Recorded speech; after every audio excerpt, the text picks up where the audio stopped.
schedule, Thursday afternoon, 5 p.m. Colombian time. We're going to start up today our webinar with Professor Nancy Carvajal Medina. She's going to talk to us about a very interesting topic. I just don't want to give you any more clues. You have already seen all the advertisement in the social media. So with no further comment, I would like you to please welcome Professor Nancy Carvajal. And Professor, the floor is all yours. Thank you very much for having accepted this kind invitation from us. And well, welcome and thank you very much once again.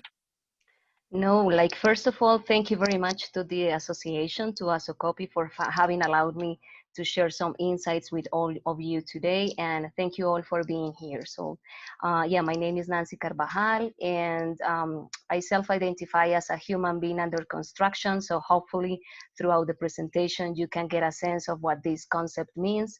And in terms of degrees, I've got my master's in language teaching and my PhD in cultural studies and social thought in education. So we're gonna get started now.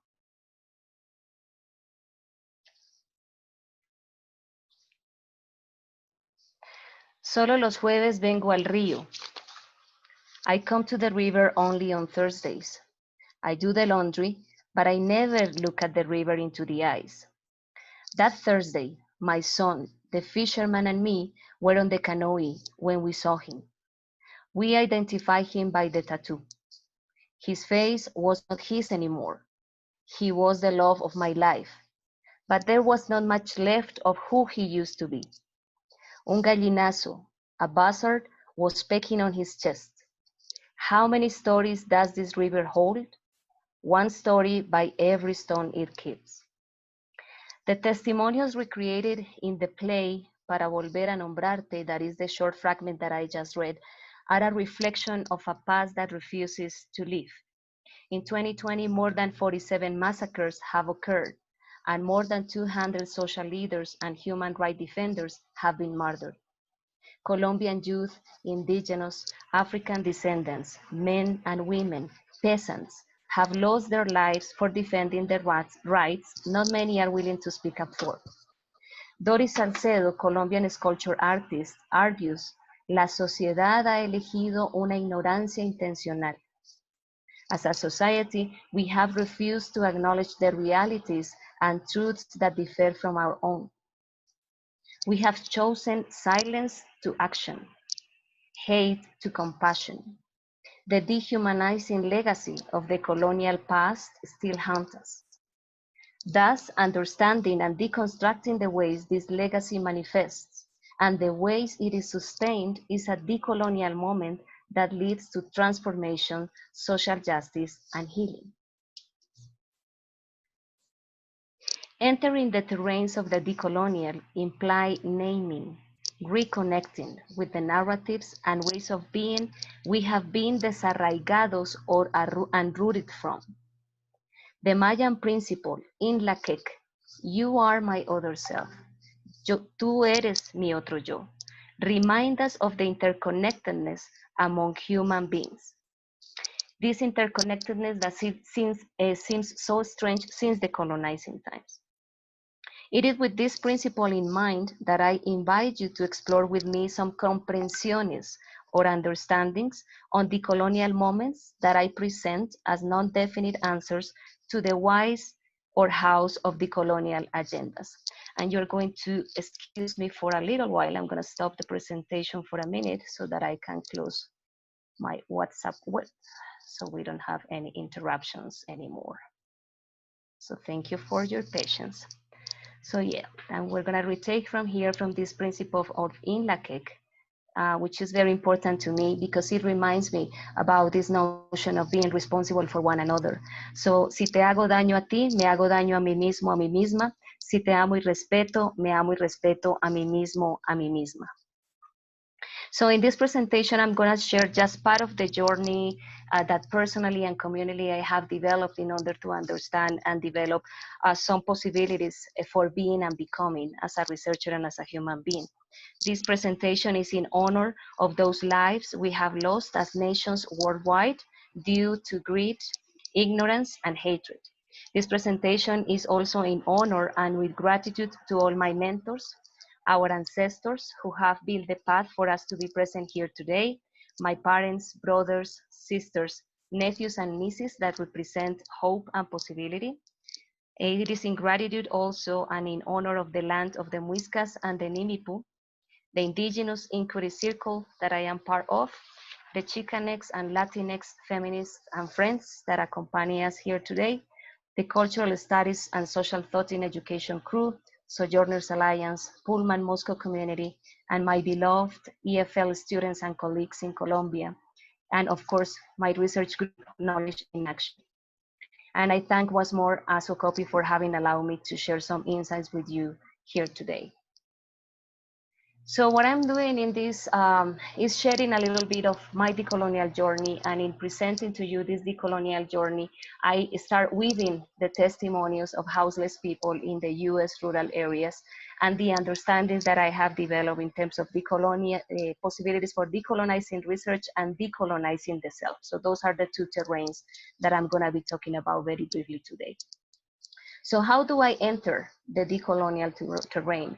So first of all, in relation to the fragment that I read at the beginning, as a granddaughter of peasants in the north of Boyacá, those stories of violence are not unknown to me. So the image of a pregnant woman carrying a baby on her back, being beaten for falling into the gaze of suspicion, of belonging to the wrong political party, is the image or the memory of one of the earliest memories of my mom. So that woman was my grandmother. As I move in the midst of chaos and despair that is caused by massacres, police brutality, and the institutional desconocimientos latent in Colombia's current government, I hear Gloria and Salduga say, it is exactly these times of dislocation, separation, that hold the promise of wholeness. The pandemic has exacerbated the conditions of inequity, rampant impunity, and injustice. Paralyzing is not the answer. We have to keep mobilizing our minds and hearts to at least create a fissure to the historical cycle of systemic oppression. As societies and communities, we have a long way to go in understanding our connections to our own selves. So that's why I speak about decolonizing ourselves. That's our first step into the decolonial terrains from my experience. We have also a long path in understanding how we are in relation to one another, and even more importantly, how we are in relation to Mother Earth. As a critical decolonizing human being under construction, that's how I identify myself, I draw from my experiences as the granddaughter of peasants to move into the world and envision possibilities for being and becoming. That is something that I have been calling the hands to the soil. And hands to the soil, or manos a la tierra, is also attached to a story that my parents constantly tell about me when I was 3 years old. So they used to have a little parcel in Socha. And when I came into the ground, so I used to say hands to the soil or manos a la tierra, and I started kneeling down and digging the land with my hands. And I started searching for the smallest potatoes. And those would be the potatoes, you know, that I would ask my mom to cook and make for me. And those would be the potatoes that I would only eat. So that's a little bit of a metaphor that speaks about all this connection to the land, this coming back to my roots and understanding why I do community work. And my interest in responding or answering this question comes from my own colleagues inquiring me constantly about why are you interested in this kind of work. So this has taken me, or my thinking and reflection process is back to that memory of my childhood. And then I've been using this metaphor of hands to the soils in order to speak about also these decolonial possibilities. So for me, understanding that the colonial, capitalist, and neoliberal truths constructed and sustained with the complicity of the academic and socioeconomic elites that are some of the roots to chaos and despair, that understanding that those are the roots of chaos and despair has allowed me to explore the decolonizing terrains. The truths of the binaries that have been societally, institutionally constructed, in other words, the divisions between the good and the bad, the normal and the abnormal, all those binaries mediate the relationships and therefore the hierarchical distribution of worth of the human beings. And these relationships and distribution of worth, unfortunately, the reality it tells us that places the vast majority of citizens of the world in the border of abnormalcy. The institutional and societal rhetoric used to depict the houseless, the immigrant, the undocumented, the indigenous, the African descendant, the differently abled, the sexually diverse lie in the ground of the deviant. Thus, in that place between the us as the normal and them as the abnormal, for instance, constitute a fertile terrain to face the desconocimientos that denigrate, fragment, isolate, stigmatize, and we can use it as a resistant tool to precisely do what I'm saying, to dismantle, deconstruct, and reconstruct the stories and histories that make us who we are. When we engage in this kind of agenda, the process will also allow us to envision whom we may become. So in this moment, I'm going to ask you to take a deep breath, though it may sound weird, right? So we're gonna take a deep breath at this moment. And for those of you who feel comfortable doing this exercise, I'm gonna ask you to please close your eyes. Do you know what it means to be in the dark? You're trying to reach outside and you try to walk and it's completely black and you don't know what the ground is like. That is what it is like. It's being in a different place. I've never been before in the dark. There's no flash, there's no pitch of light. You don't know if someone's gonna be around the corner. You don't know if there's someone in the bushes. I have a lot of fear.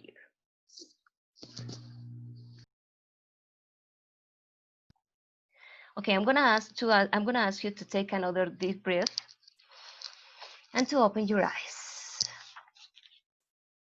I met Samantha in 2014 when I visited the Shelter Sojourners Alliance.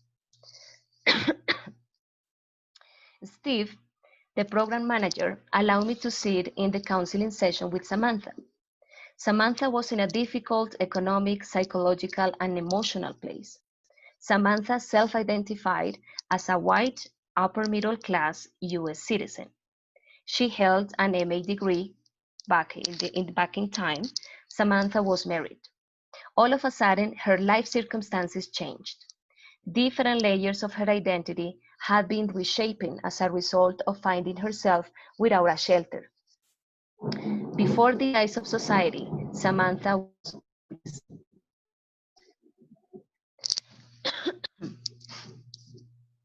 in developing understandings about her experience of housing instability, Samantha speaks about the burden of being labeled. All the layers of her identity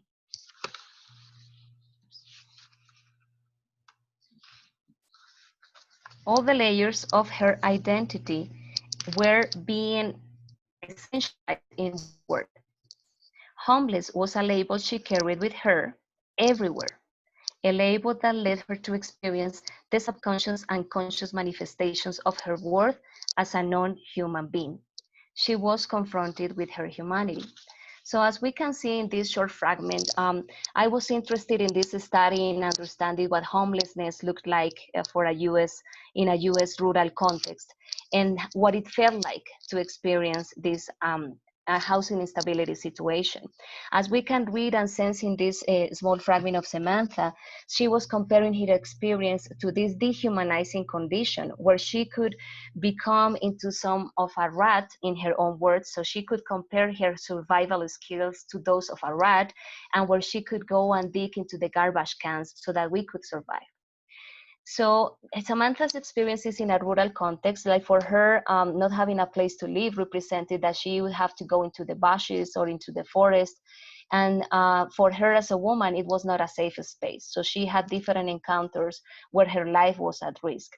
So what is important in this fragment is to understand a little bit of this dehumanizing condition that she was experiencing, and how labels that are being imposed into her, in this case homeless, was the contributing to that dehumanization, right?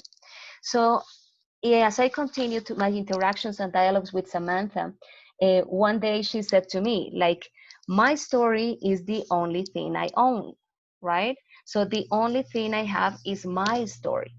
So when Samantha told me that, it sounded like in my head like this, ethical ringing bell all the time, every time that I was talking to somebody, every time that I was writing, even today, every time that I guide a person through his or her research exercises. So I bring all this sentence all over and over again. My story is the only thing I own. So when I listened to that sentence for the first time, I started questioning myself. So I started saying, okay, so what right do I have to add more burden into Samantha's life by asking her to tell me her story? What else can I do so that I can contribute to improve the conditions of Samantha back in the day, right? So I was asking all these questions. What can I do to support? How can I be present? So how can I really be there for Samantha beyond adopting this detached, objective researcher's role, who is interested in getting a story and maybe getting it published and maybe getting recognition and maybe, getting some credit, following the neoliberal trap of research that is very entrenched or ingrained in our societies. So all these ethical issues, and this encounter took place very early in my research in 2014. So for me, this encounter and that sentence has represented the opportunities to push myself farther in thinking, push myself farther in doing and in writing, of course, right? So then I've been like interrogating all these kind of processes of what it means to conduct research and what are the possibilities of decolonizing. So as you can sense also in this fragment, for her, uh, experiencing housing instability made her feel that there was something that didn't fit.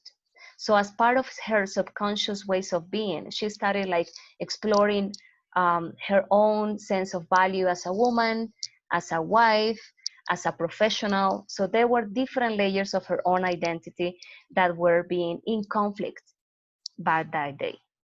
So with this experience of Samantha, I'm going to invite you, or we're going to enter into the terrain of understanding or decoding then. So how the decolonial gaze manifests in those two realms, in research and in being. So at the same time that I was interacting with different people and listening to the stories and building the relationships, I was also reading and I'm trying to understand what had been the role of qualitative research in the lives of those peoples that have been minoritized or stigmatized.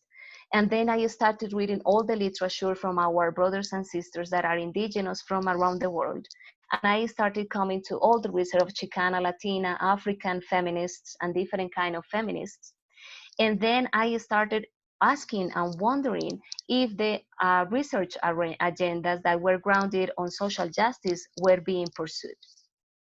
As I started making this exploration, I came into the grounds, of course, of ethnography. So my study was a critical ethnography study. So of course, I started to explore the roots of ethnography.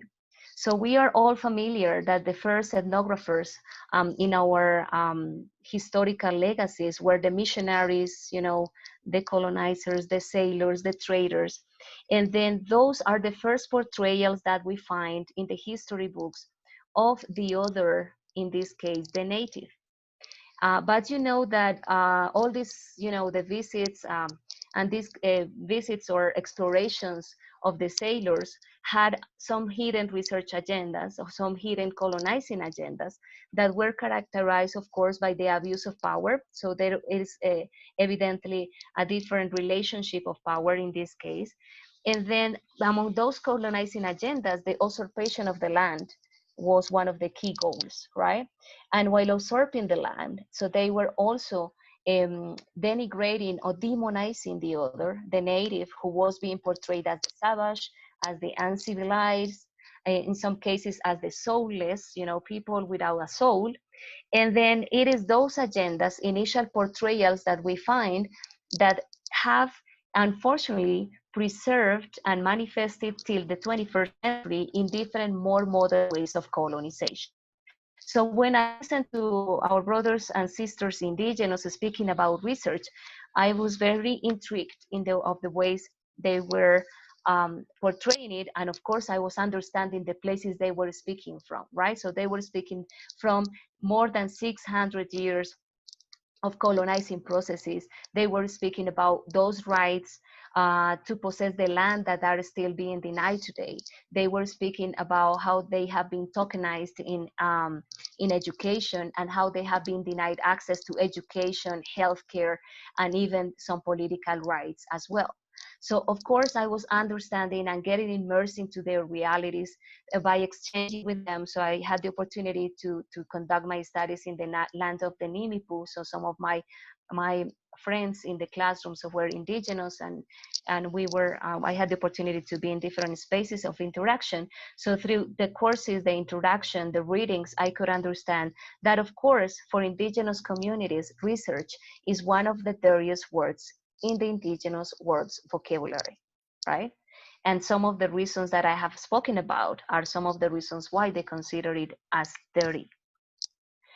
And then also because research sometimes, or most of the times, tends to objectify the other, tends to use the body of the other as a place in order to get some information that is used with a specific purpose that's going to benefit a specific person and not necessarily the communities. So there is this rupture between the reasons, the motivations why conduct research, and how that information or knowledge gathered is going to be used in the benefit of an individual rather than the benefit of the communities.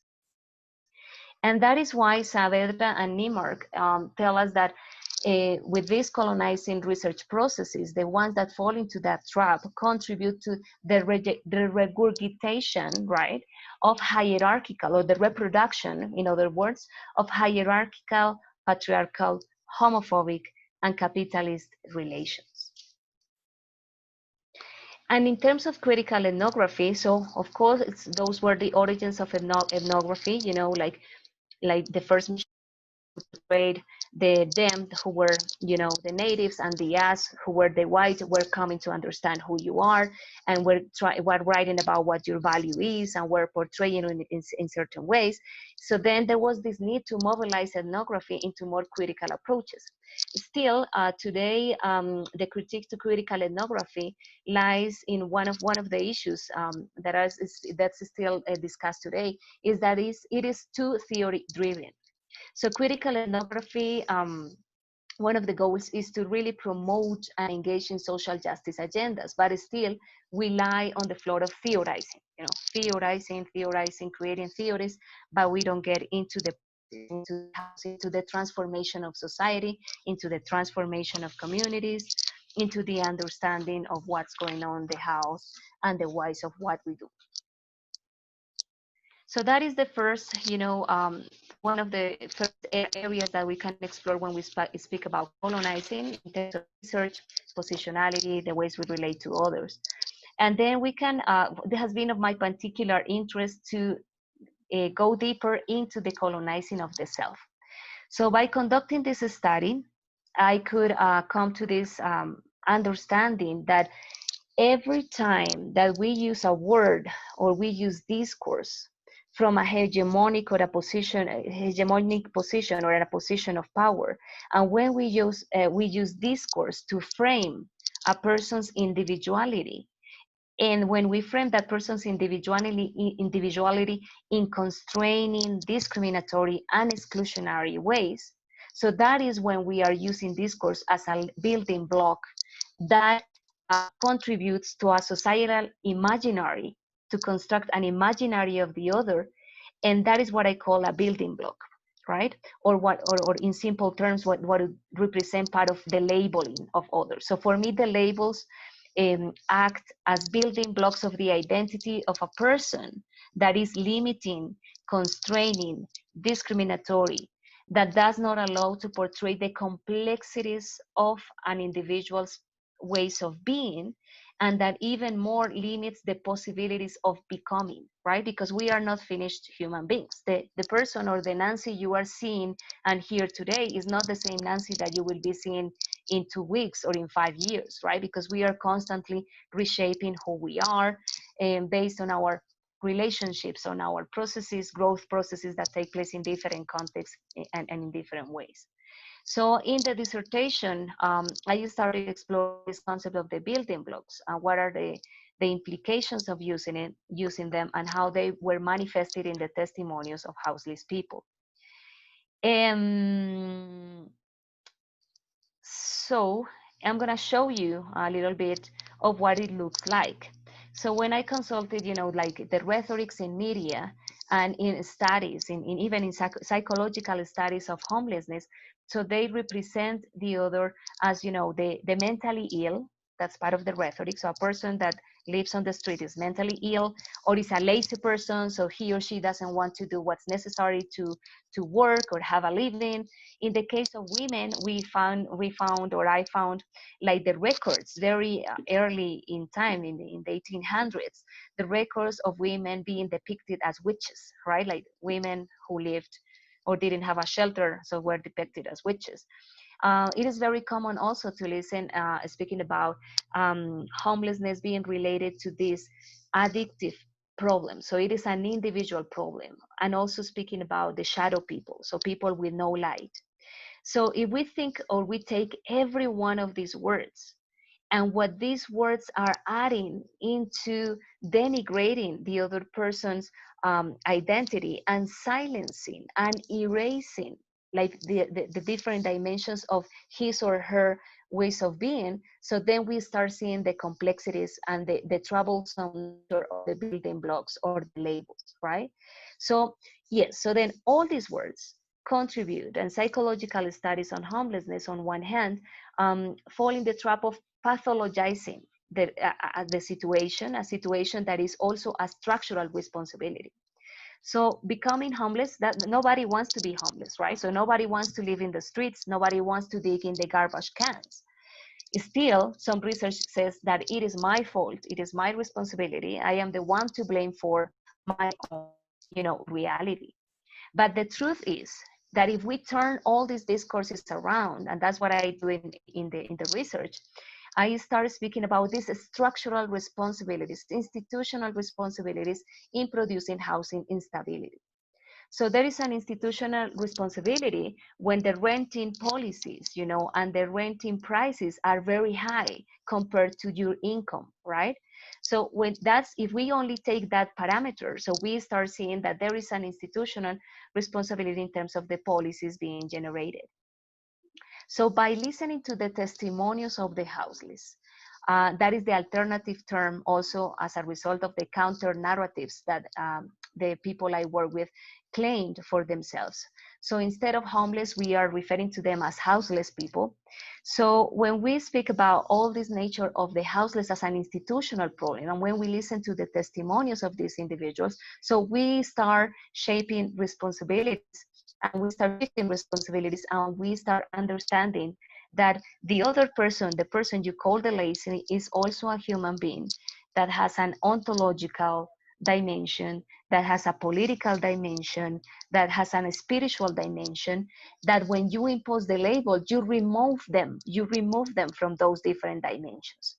That is like the first thought that I want us to get deeper into. And also labeling anybody, right? Even labeling ourselves, right? And when I came into the US, like the imaginary of the Colombian woman, so the referent was Shakira, and obviously I don't look like Shakira or move like Shakira. Well, you don't know, but you'll have to see me later. No, just kidding. Okay, so anyways, the referent, the Latino, the Colombian woman referent was Shakira. So obviously, if people started like critiquing me or seeing me or judging me based on that imaginary, right? So even the label of being a woman, of being Latino, for me was dehumanizing back in the time. So this is just a little anecdote just to share with you about the complexity and the invitation to keep on thinking about uh, what we may be building and how we may be framing others' humanities. So then we create, this division between the us versus them. So in the study, I start exploring what is the construction of the American dream, for US citizens. And the 13 people that I work with in this study are US citizens, working class, indigenous, upper middle class, women and men, white people, right?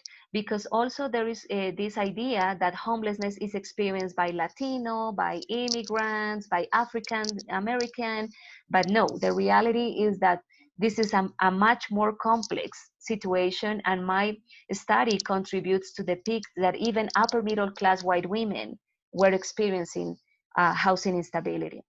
So we create this division between the us, the good US citizen who works hard to fulfill the American dream, and the them, the bad US citizen who doesn't work hard enough, right, in order to achieve the American dream. So why do I speak about this? So this little fragment, I'm only focusing on this little fragment and all these thoughts that Samantha makes us think about, like the ethical dimension. What are those ethical dilemmas that we may confront? And maybe you feel identified with me when you work with different communities. So you experience different ethical dimensions, ethical dilemmas that make you restate your purposes and the length of your studies and many other different things. So why do I speak at this point about the 21st century neocolonial research condition? So in this case, I speak about three elements, but I'm gonna briefly talk about two of them.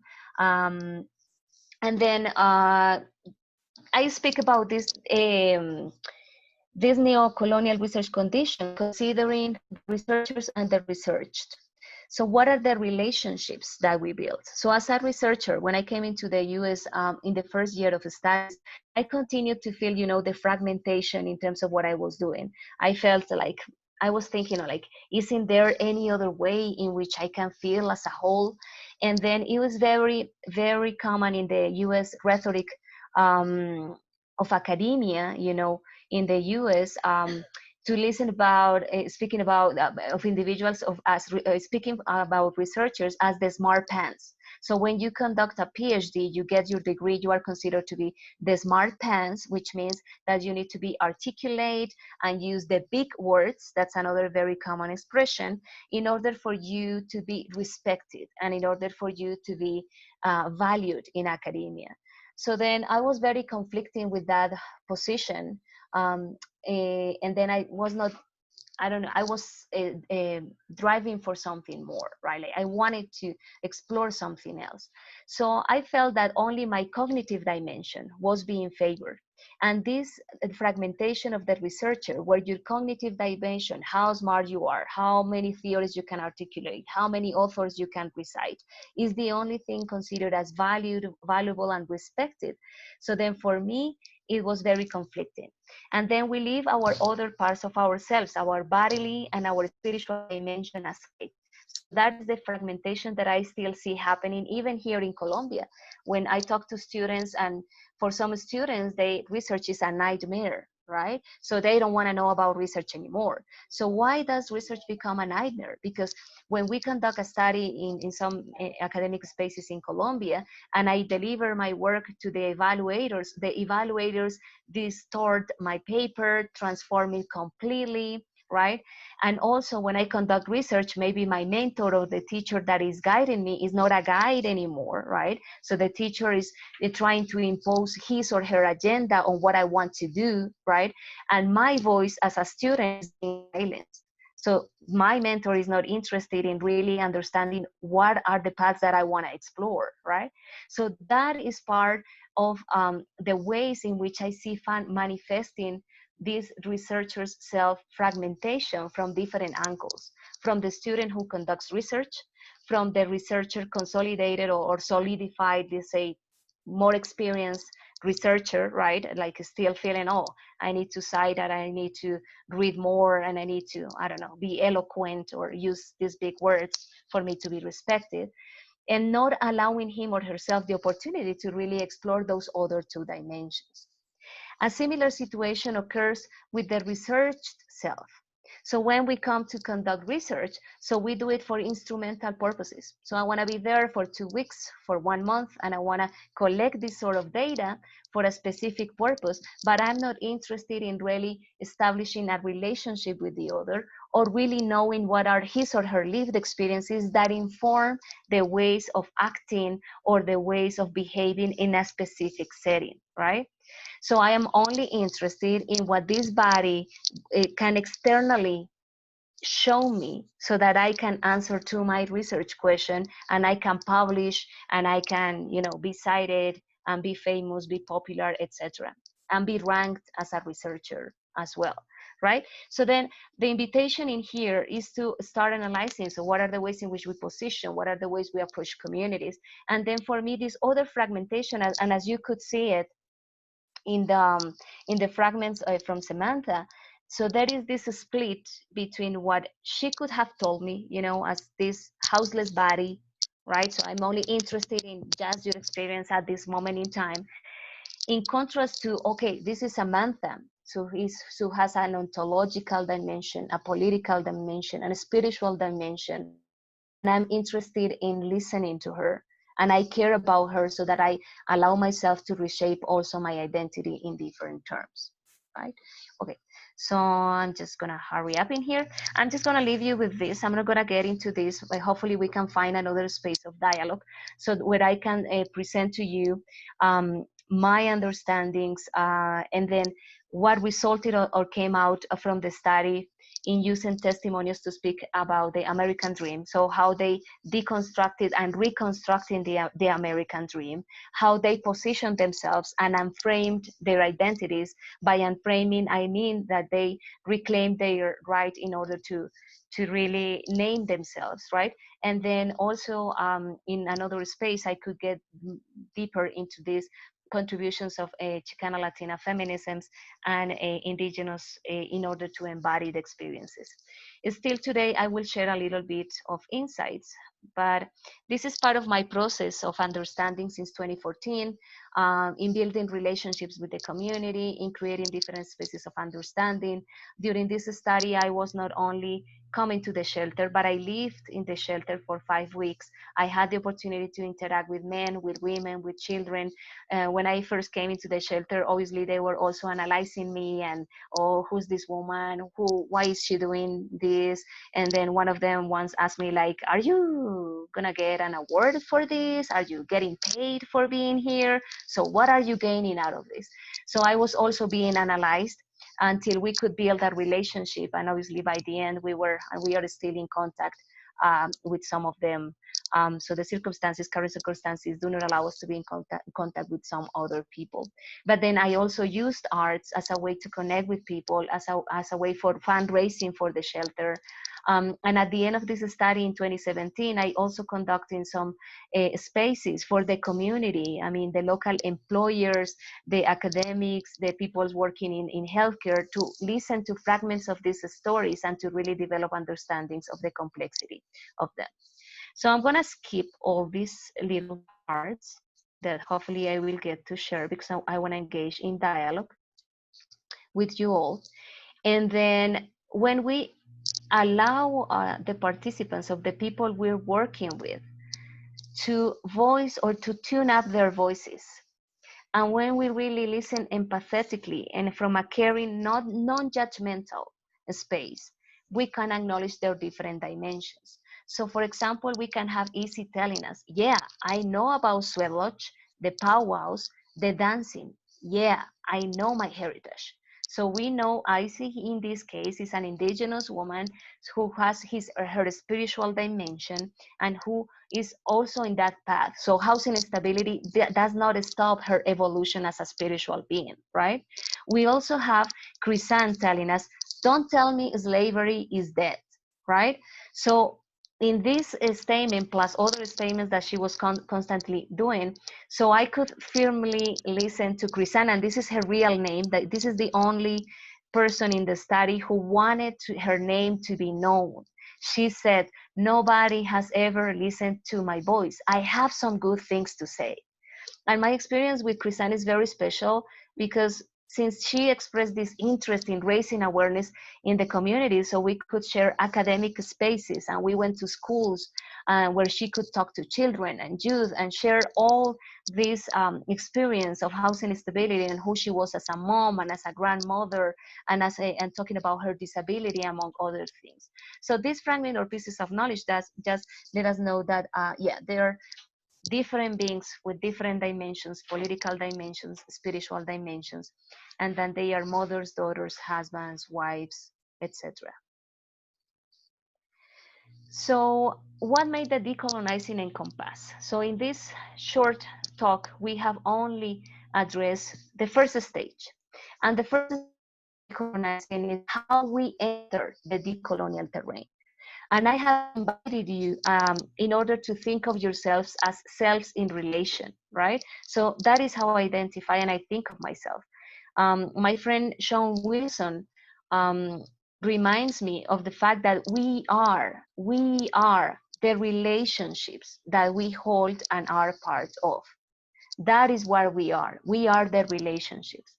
And then also Margaret Kovach, a very dear professor of mine, reminds me that every human being is a holder of knowledge, right?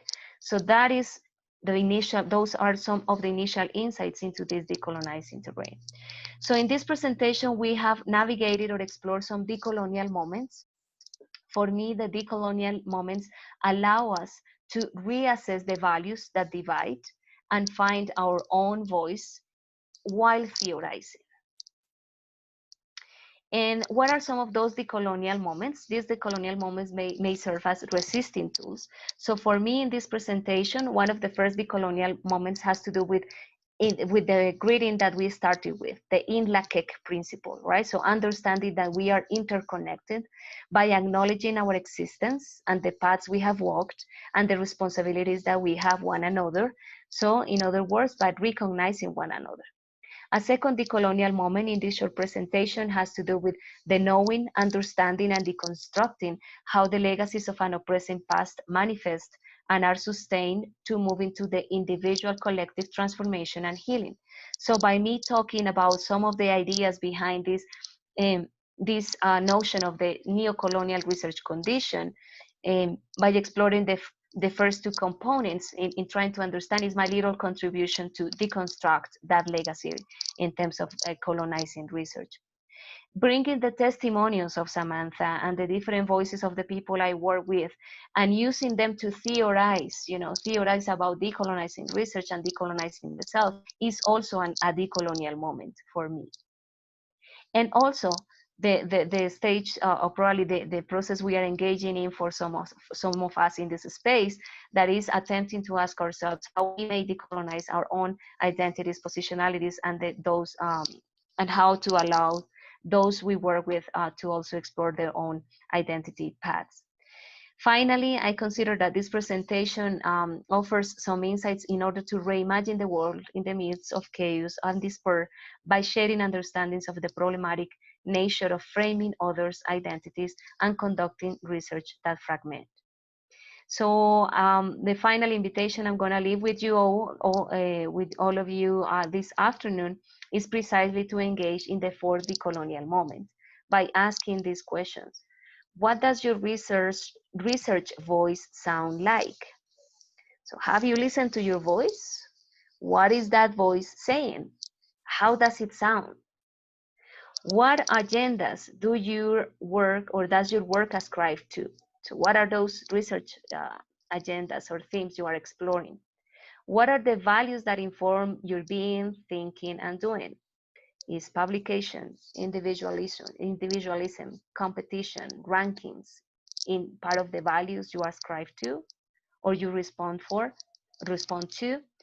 Oh, and finally, whom is the research going to benefit, right? And I have some other questions, but by now we're gonna leave just this. So in all this journey, there has been, we have been accompanied by Doris Salcedo.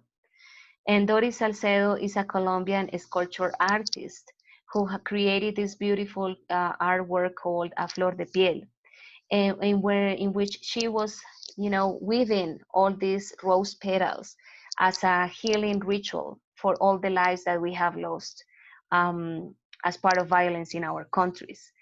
So Doris has been with us, and I'm going to leave you with these final thoughts of Florian Saldua and Dr. Kiren. May the roaring force of our collective creativity heal the wounds of hate, ignorance, indifference, dissolve the divisions creating chasms between us, open our throats so that we who fear speaking out raise our voices. By our witnessing, find connections through our passions, pay homage to those whose backs served as bridges. We remember our debt. In my case, I remember Gloria Saldúa, my mentor, Elisa Facio, my mentor as well, Maria Lugones, y tantas otras. And it is my personal, prayer that our bodies become our homes and that our decolonial journeys may bring us together for peace to become the utopia that we can fulfill. So thank you very much for being here, for having been willing to listen to these thoughts and reflections. It is only one initial stage into the decolonizing journey that I have experienced, and I hope that we can encounter in other spaces and dialogues. So thank you very much for listening.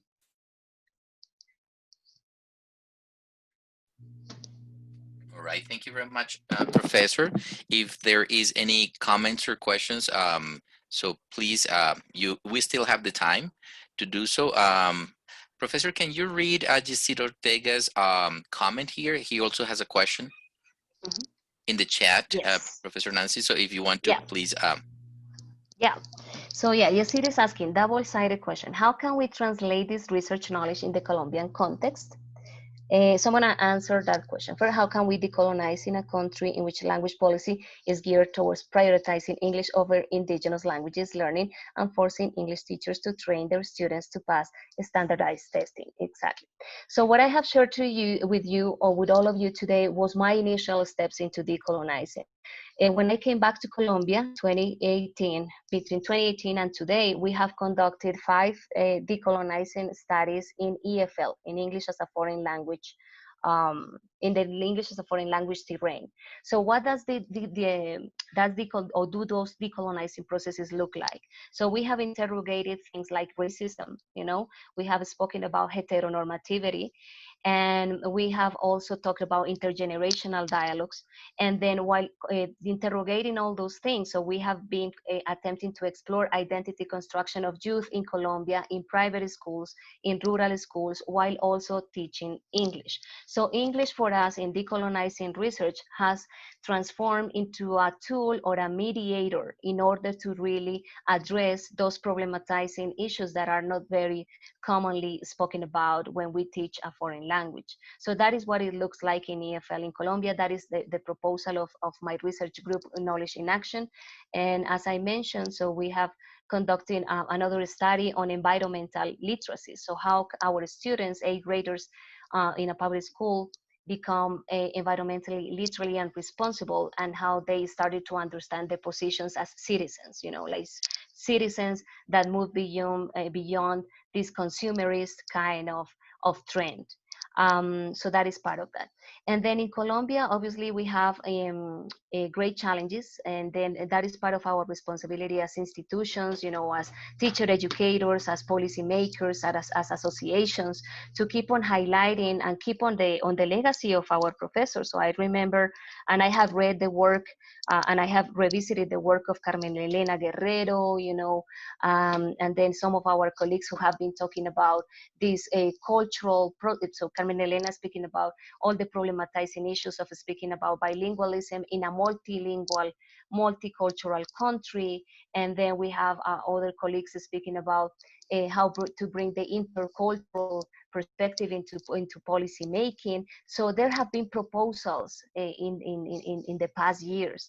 So the question would be for us as an institution or as an association or as individuals in positions of power or as educators, how can we retake that work and mobilize it further so that we can really get in dialogue with the Ministry of Education and expand this vision of us as a multilingual country, so that we can also open, or the grounds to learn other languages as well.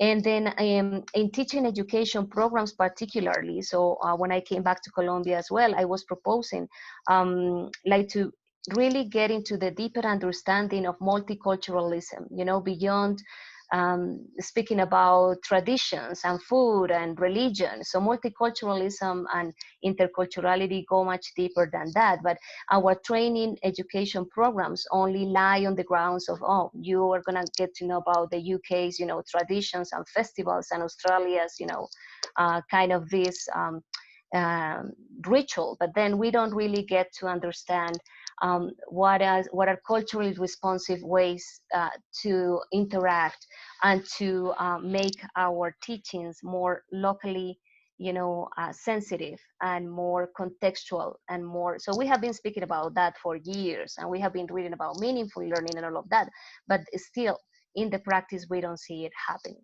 right? So that's part of our challenges. Oh, thank you. Thank you very much, Professor, for your answers. Also, there is another question from by Edgar Lucero, and also there is another question by Carlo Granado. So if you want to please browse there the chat. I think we still have the time. Thank you. Yeah. Edgar Lucero. So then he says, thanks for the presentation. Thank you for being here.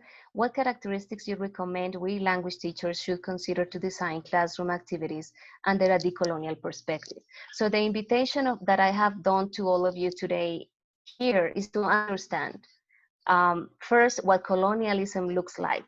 What is troublesome about colonialism? And interrogate yourselves, why do you want to engage into the decolonial perspective? Unless we understand the ways colonialism operates and manifests, and what you individually and collectively identify as troublesome, I don't think that we could give the next step into the decolonial realm. So my invitation is start exploring, reading deeper, and then start with the second invitation that I did today is decolonize your own self, like interrogate your motivations, for example, for bringing this perspective into the classroom. So why do you want to bring this decolonial perspective into the classroom? So what is troublesome for you in the classroom? What are you finding that is not connecting, that does not resound with you? What is still missing? In other words, right? So that will be my invitation. And then when you get in there, so then what we have learned as language teachers is that connecting to our students at any level, even though if we are just teaching English or French or German or whatever, connecting to our students' histories and stories, listening to their voices, acknowledging their lived experiences. Those are important things that we can bring into the classroom from a decolonial perspective, right? Because sometimes we don't care about who our students are. So I was asking one of my students recently, like, okay, so you want to do this work. Do you know how many of your students are in rural areas, where they are coming from, what their stories are? So when we engage in decolonial work and building relationships, we do care about those questions, right? So we do care about those questions. That's a short answer to that, but we can keep on talking.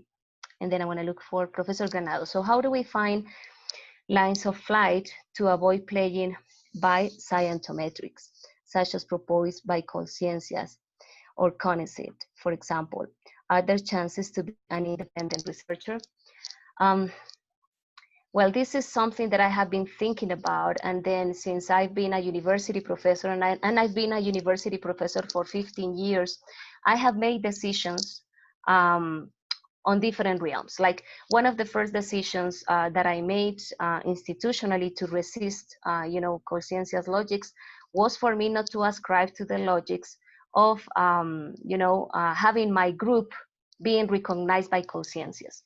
So my research group is not recognized by conscientious, right? Like, so, and then the question for me back in the day is, what, why, the question for me is, if conscientious tells me that I am a researcher A, B, C, or D, or that I am a junior researcher or an experienced researcher, what does that tell the communities? How does that add to transformation agendas? How does that make me a better human being? How does that fact of being a junior researcher is really contributing to social justice? So back in the day, I didn't find the answers to those questions. Now that I have come back to the country, I've been 2.5 years or almost 3 years now back in the country, I'm still revisiting those questions. I haven't had the time to go back to explore the dynamics of conscientias, but for me, personally speaking, it's much more important the work that I can do with communities, the communities that I can be in relation with, and the communities with which, for example, in times of pandemics, we have been very active with communities in exploring ways to support one another emotionally, and in their different academic paths. So we have been mentoring our peers globally using media. I have been in communion with the Indigenous Inquiry Circle. And Steve, I am seeing you. I thank you so much for being here. I know it's pretty late for you over there, so I appreciate it. So for me, it's much more important to answer other sorts of questions than to how to follow the logics of conscientias, right? Because for me, the times are telling me that I need to be present with communities, that I need to be mobilizing, and then also one way of resisting is publications. If you look at and if you want to judge my value as a researcher or value my voice as an academic in Colombia, taking as a criteria the number of publications, you will get disappointed because I don't have that many publications, because I've been with the communities. Like for me, it's much more important to to be with youth who are trying to understand, like, I'm a lesbian or I'm a gay, but I'm being discriminated in this context, and I don't find a place in this institution, and my family rejects me. So I'm much more interested in listening and accompanying the process and being there for the person than writing a paper about how not to be homophobic, for example, right? And it doesn't mean that I am not developing enough understandings to do and engage in that, but for me, the priorities have been different. And then, yeah, like I have pending publication processes for many years, and then communities have led me on a different path, and I feel at peace with that. So I feel okay with that, and the right time to share some ideas will come. And when the knowledge stays with communities, I feel at peace as well. That's what happened with this particular study. I didn't want a dissertation, as I used to tell my mentor, and I don't want to write 300 pages to stay in a library, and maybe in 10 years someone comes across my dissertation and probably one line of my dissertation is being cited. So as part of my process at the end of the study in 2017, I wanted to bring the knowledge back to the community. So I brought the knowledge back to those two settings where I conducted the study, and then also into the academic setting for educators to understand. And then also I made an art exhibit for children to come across about stereotypes and what is troublesome in stereotypes. So those different little things. And for me, when knowledge stays and goes back to communities and allow communities to develop understandings so that we can create little cracks, as I call them, little cracks into transformation. So that's what I focus on, and that's where my work is grounded in. So I don't know if I answered the question, Professor Carlos. Is still something to keep on thinking about, and obviously I will love to engage with people interested in exploring alternatives, so we can become and explore we have possibilities to create, right? So let's listen to one another, let's support one another, let's respect one another, and let's keep on exploring possibilities together. Thank you, Professor Carlos. All right. Thank you very much. Well, you already read all the comments here in the chat, and everybody is thanking you for your presentation. Thank you very much, Professor, for sharing your experience with us. And of course, we're looking forward to having this conversation. And as part of this conversation, we're trying to put together the next Thursday, once again at 5 in the afternoon Colombian time. We're going to have um, another experience in regards to decolonializing our field. So that is the invitation for all of you Mhm. to once again join us next Thursday in the afternoon. Thank you all for attending, and of course, thank you once again very much, Professor Nancy, for having shared the time with us, and of course for having shared your experience with us. Thank you all. Once again, if you want to revisit this webinar, you can join us. You can look for the information in our website, asocopy.org, and also you can look for this information in YouTube in Asocopy channel. So there you can find not only this one, but all the webinars that we have held so far. And also, please do not forget, we're going to have our annual conference the next month. So please make sure that you already register yourself to attend more than 100 webinars that we have prepared for yourselves. Thank you very much, and have a great afternoon.